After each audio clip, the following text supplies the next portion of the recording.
78 साल का ये व्यक्ति जो नकली अंगूठियां बेचने का काम करता था, जो नकली पत्थर मिलते हैं 5-5, 10-10 रुपए में, 100 करोड़ से ज्यादा रुपए इसने कैसे इकट्ठा कर लिए? धर्मांतरण के इस धंधे में आखिर और कौन कौन से लोग शामिल हैं? कई ऐसे सवाल हैं जिसको लेकर करेंगे चर्चा। खास मेहमानों की मौजूदगी है, उनका तारुफ परिचय आपसे करवा देती हूँ। भारतीय जनता पार्टी के प्रवक्ता राजेश चौधरी जी इस वक्त हमारे साथ जुड़ चुके हैं, आप विधायक भी हैं। मौलाना अंसार रजा जी, अध्यक्ष गरीब नवाज फाउंडेशन के, हमारे साथ मौजूद हैं। संगीत रागी जी, राजनीतिक विश्लेषक हमारे साथ जुड़ चुके हैं। अतिकुर रहमान साहब, आप मुस्लिम स्कॉलर हैं, हमारे साथ जुड़े हुए हैं। महामंडलेश्वर स्वामी वेद मूर्ति जी, आप पीठाधीश्वर हैं, बंगलामुखी के स्टूडियो में हमारे साथ आ चुके हैं। साथ ही हाफिज गुलाम सरवर जी, आप प्रवक्ता हैं AIUMM के, वो भी हमारे साथ जुड़ चुके हैं। सभी का बहुत बहुत स्वागत है। सबसे पहले भारतीय जनता पार्टी से ही शुरुआत करते हुए राजेश चौधरी जी, सीधा से सवाल है, 15 सालों से अगर वो धर्मांतरण के काम में लगा हुआ था तो अब जाकर सरकार की नींद खुली है। आप लोग कितना भी अपनी पीठ थपथपाने की कोशिश करें, 8 सालों से आपकी सरकार है और धर्मांतरण पे इतने बड़े बड़े दावे किए जाते हैं सरकार की ओर से, लंबे चौड़े भाषण दिए जाते हैं, अब जाकर आप लोगों ने कार्रवाई की है। नाक के नीचे ये काम कर रहा था सालों से। राजेश चौधरी जी। चित्रा जी, देखिए, कोई साधु के वेश में या फकीर के वेश में इस तरह की हरकतों को अंजाम दे रहा होगा तो उसे समझने में देर लगती है, और ये साजिश बड़ी गहरी है। बहुत बड़े बड़े लोग इसमें शामिल होंगे। विदेशों से कहां से फंड आ रहा था, कितना पैसा बाबा ने अनेक खातों में लिया, किन लोगों को इसने धर्म परिवर्तन करवाया, ये बड़ा जांच का विषय है। ये बात सही है कि देर से मालूम पड़ा, परंतु सरकार पूरी ईमानदारी के साथ उसके खिलाफ कार्रवाई कर रही है। जिस तरह से उसका साम्राज्य था उसको तोड़ने का काम कर रही है, उसको गिरफ्तार किया गया है, उसकी जो अवैध बिल्डिंग थी, अवैध संपत्ति थी, उसको जब्त करने का काम कर रही है, बिल्डिंग को गिराने का काम किया है। उसने जो अपराध किया है उसकी पूरी सजा उसको कानूनी रूप से दिलवाने का काम सरकार करेगी, और इसी सरकार में यह संभव हुआ है। कोई दूसरी सरकार होती तो पकड़ा भी नहीं जाता। अरे सबसे ज्यादा फला फूला भी तो आप ही की सरकार में है ना। 8 सालों से आपकी सरकार है, सबसे ज्यादा पैसे इसी टेन्योर में उसने कमाए हैं। और कहा जा रहा है कि PMO में जब शिकायत हुई है उसके बाद फिर निर्देश दिया गया, तब जाकर यूपी की सरकार कार्रवाई कर रही है। राजेश जी,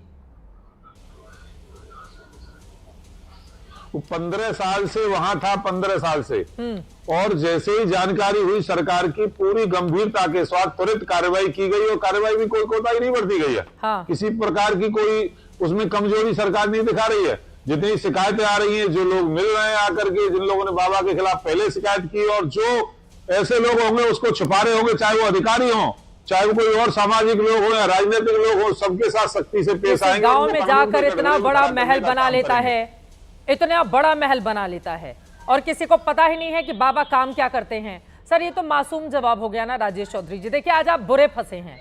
बुरे इसलिए फंसे हैं क्योंकि जब आप विरोधी दलों पर निशाना साधेंगे या कहेंगे कि धर्मांतरण हमारी सरकार में नहीं होता है, तो 8 सालों से क्या कर रही थी सरकार, इस बात का जवाब आपको देना होगा। सरकार के नाक के नीचे ये सब कुछ हो रहा था, वो फल फूल रहा था, पैसे आ रहे थे, इतना बड़ा ट्रांजैक्शन हो रहा था, मासूम लोगों को, दलितों को मुस्लिम धर्म में कन्वर्ट किया जा रहा था, और फिर LIU आपकी लोकल इंटेलिजेंस यूनिट भी होती है। क्या कर रही थी वो? यही सवाल है ना राजेश चौधरी जी। देखिए, बहुत लंबे समय से वहां वो था, और साधु या फकीर या जो भी उसको कहेंगे उसके भेष में काम कर रहा था। एकदम किसी धार्मिक व्यक्ति पर हाथ डालना भी ये होता जब पूरे सबूत आ गए, सब जानकारी मिल गई, शिकायतें मिली। जैसे ही जानकारी सरकार को हुई तो कार्रवाई की गई है, और कार्रवाई भी ऐसी की गई है जो नजीर बनी है। हाँ, ये बड़ी बात आपने कही है। ठीक है, उसने सरकारी जमीन को ठीक है। आगे मैं आपसे जानूंगी कुल कितने लोगों का धर्मांतरण हुआ है, क्योंकि इसको लेकर अलग अलग आंकड़े सामने आ रहे हैं। कोई 30,000 तक का दावा कर रहा है, कोई 80, अलग अलग इसके आंकड़े हैं, मैं आपसे जानूंगी। लेकिन मौलाना अंसार रजा जी, अब अगर यूपी सरकार कार्रवाई कर देती है एक मौलाना बाबा पर, तो फिर आप ही जैसे लोग उठकर कि हमारे देखिए मुसलमान है, इस वजह से उसको निशाने पर लिया जा रहा है, यूपी सरकार, योगी जी तो जानबूझकर करते हैं, तो आप लोग भी तो आ जाते हैं ना। और इसी वजह से इस तरह के मामलों में इन्वेस्टिगेट करने में काफी वक्त लग जाता है। अंसार रजा साहब। चित्रा जी, अभी कितने भोले तरीके से, बिल्कुल छोटे से बच्चे की तरह आपने बीजेपी का जवाब सुन लिया, ठीक है ना। जिस बीजेपी की तंजीमें, जो तंजीमें हैं, वो रात भर में पता कर लेती हैं कि किसकी हंडी में गाय का गोश्त पक रहा है कि बकरे का पक रहा है। इनको इतने सालों में ये पता नहीं चला कि एक जालिम आदमी, एक आदमी लोगों को बहका करके का धर्म पतन, करोड़ों रुपए उसके बैंक में ट्रांजैक्शन हो गए हैं, ना बैंक वालों को पता चला, ना सरकार को पता चला, और आज ये कह रहे हैं कि साधु संत होने में थोड़ा देर लगती है। देखिए मसला क्या है चित्रा जी, हमारे यहाँ मौलाना दो था, तरीके के उसने अपना रूप धारण करके, एक सेकंड में क्लियर कर दूं, ये जलालुद्दीन इसका नाम था, इसने अपना नाम बदल के छांगुर बाबा रखवा लिया था और छांगुर बाबा बनके ही धर्म परिवर्तन कर रहा था। मौलाना अंसार रजा जी, जो सवाल मैंने पूछा उसका जवाब नहीं दिया ना आपने। आप भी तो मतलब बीजेपी के ऊपर निशाना साध रहे हैं। सवाल यह है कि अगर किसी भी मौलाना पर कोई एक्शन होता है तो फिर आ जाते हैं आप जैसे लोग कि ये मुसलमान है, इस वजह से सरकार निशाने पर ले रही है, हमारे मुसलमानों के खिलाफ तो ये किया जा रहा है। अब जीता जागता उदाहरण है, 78 साल इसकी उम्र है, न जाने कितने लोगों का धर्मांतरण करा के रखा हुआ है इसने।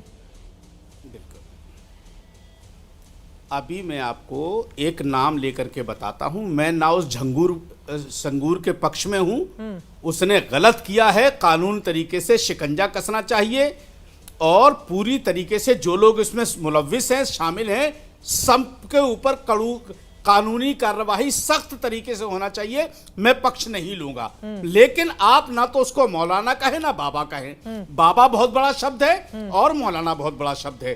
दूसरी चीज कह लेती हूं, मैं आपको एक नाम लेता हूं, जलालुद्दीन कह लीजिए। हाँ। यस, एक साहब हैं जिनका नाम है के संगधार, जो बरेली में अपने मुंह से कह चुके हैं कि मैं 79 मुसलमानों की बच्चियों का धर्मांतर कर चुका। आज तक एफआईआर नहीं हुई। ये डबल कानून क्यों? अगर झंगूर ने किया है तो कानूनी कार्रवाई करो, कड़ी से कड़ी करो, लेकिन जो आदमी कबूल कर रहा है उसके ऊपर ना तो बुलडोजर चला, ना उस पर एफआईआर हुई और ना कोई बात करने को तैयार है। वो भी तो यूपी बरेली में हो रहा है। करवाइए, वो भी तो बरेली में हो रहा है, वो भी तो बाबा की सरकार है वहां। करवाइए एफआईआर, मुसलमानों का धर्म परिवर्तन करा रहे, किसने रोका है आपको? अच्छा, मतलब अगर मैंने सवाल खड़ा कर दिया तो आपने कह दिया कि करवाइए एफआईआर, वहां आपने कह दिया कि बुलडोजर चल चुका है, और वो बाबा झंगूर 500 मीटर की रोड बना देता है, वहां के प्रशासन को पता नहीं चलता। इतनी बड़ी बिल्डिंगें बन गई, शासन को पता नहीं। बिल्कुल, कैसे आप बचपनों जैसी बातें करती हैं? हाँ। 500 मीटर की रोड, 500 मीटर की रोड, शासन को पता नहीं। पूछ लेती हूँ ना संगीत रागी जी, अब्दुल आपके पास आते हुए फिर स्टूडियो वाले मेहमानों के पास आऊंगी।